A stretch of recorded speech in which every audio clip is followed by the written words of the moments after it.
The truth is coming out about their interest in Jimmy Garoppolo. And look, I knew this at the time. When Mary Kay Cabot reported the Browns aren't interested in Jimmy Garoppolo, I knew at the time that just means they're assuming a short-term suspension of Deshaun Watson. They're going to feel differently if they don't have Deshaun Watson for the full year. It's not Jacoby Brissett for a full year. It can't be Jacoby Brissett. I'm sorry, Jacoby, for a full year. And lo and behold, here we are. Now that the Browns are wrapping their heads around the fact that they're not going to have Deshaun Watson possibly for the full year, now they're interested potentially in Jimmy Garoppolo. Once they understand they may need a replacement for weeks 1 through 17, not weeks 1 through 6 or 8. And that happened to the Colts, Mike. Andrew Luck walked away, and guess who the quarterback of the Colts is? Jacoby Brissett ends up being a starter for the Colts for a season, and they figured out that he's not the guy. So, yeah, long term, he's not the guy for them. He started 15 games for the Colts in 2019, went 7-8, and played okay, but not good enough to get them where they want to go. So, yeah, this makes perfect sense for the Browns to pursue Jimmy Garoppolo. He's a better quarterback. He's more accomplished. He's done more things. Now, how do you go to a team in the middle of training camp? I thought Baker Mayfield got in late. Goodness gracious, if Jimmy Garoppolo gets to a team now, to expect him to come out and start week 1 is probably asking a whole lot. He's going to be learning names of guys and who they are, and much less the playbook and everything else that goes into it. But he is a better quarterback than Jacoby Brissett. So this would be the one team that the 49ers would want him to go to. They would take they'd probably take a bag of balls, Mike, to get No. Wait. Let's stop there. You think they want more than what Baker. Oh my gosh, yeah. This is what they've been waiting for. This is what they've been waiting. Now, look, they've been waiting for somebody to tear an ACL. But if the Browns find out today that that's it, no Deshaun Watson for 2022, all of a sudden the 49ers and Jimmy Garoppolo are operating from a position of strength.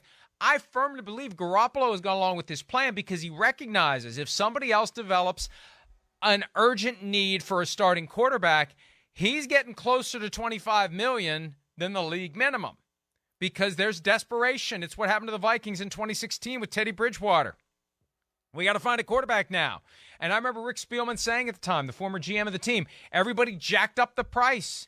And nobody's going to feel sorry for the Browns. The 49ers aren't going to do them some sort of an insider deal. The 49ers are going to try to take them for everything they can get. And they have to be ready to give up more to get Garoppolo than they got for Baker Mayfield. And they're going to be paying Baker Mayfield $10 million this year, which they already are doing no matter what. And they're going to be paying Garoppolo $20 million this year or more. And they got the cap space to do it. And actually, if Deshaun Watson is suspended for a full year, it helps the Browns because it tolls his contract for a full year.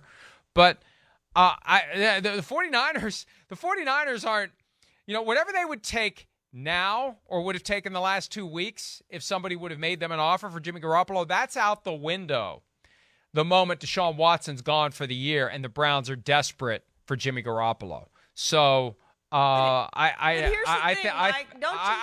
saying they're going to get a first-round pick, but they're going to get more than what they got for Baker Mayfield. But don't you feel like they want to send him to the Browns to get him away? If they cut him, I mean, there's a very good chance he could end up with the Rams and the Seahawks. I just have in my mind that they would absolutely love to send him to the Browns as opposed to cutting him. So they're rooting for this.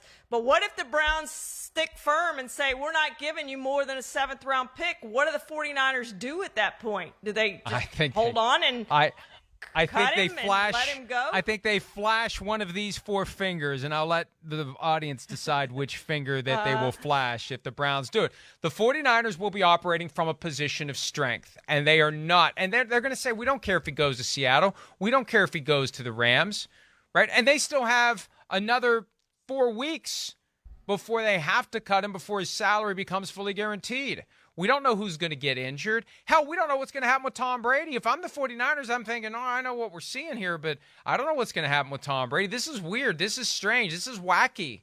Maybe the Bucs are going to call us about Jimmy Garoppolo at some point. So my point is, in their zeal to, I don't think they're going to have the level of zeal that you think to get him to the Browns and move on so he can't land with another rival in the division. I think that they're gonna look at this and they're gonna say, boy, that's a shame, Cleveland. Sorry you don't have your quarterback this year, but you're not getting any breaks here when it's time to figure out the appropriate compensation for us to fill your urgent need to have a quarterback this season.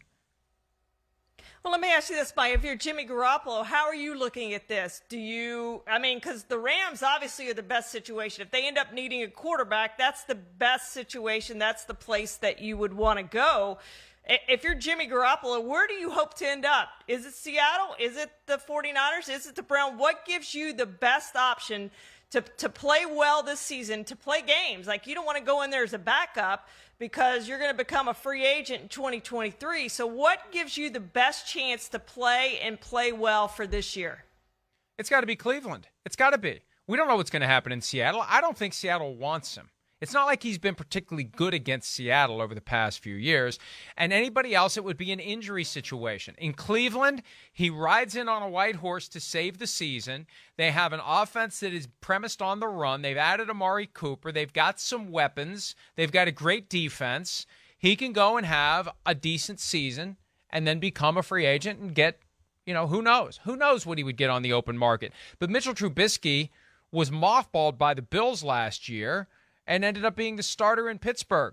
And it looks like he's not going to blow that opportunity. He's going to be the week 1 starter again. He's got to prove it, but it's his job to lose. Every indication points to that. So, yeah, I think Cleveland makes the most sense for Jimmy Garoppolo. But, as you said, the sooner he gets there, the better. The sooner they get this done, the better. And that's the other wild card in all of this. At some point, I think Garoppolo's got to flex his muscles a little bit and say to the 49ers, this is what I want. Don't complicate this for me. That would be the only way that the 49ers would soften their demands. If Garoppolo says to Lynch or Shanahan, listen, I've been playing the nice guy routine. I've been going along with you all this time. I want to get to Cleveland. I'm going to cut my salary in half to get to Cleveland, or whatever he's willing to do.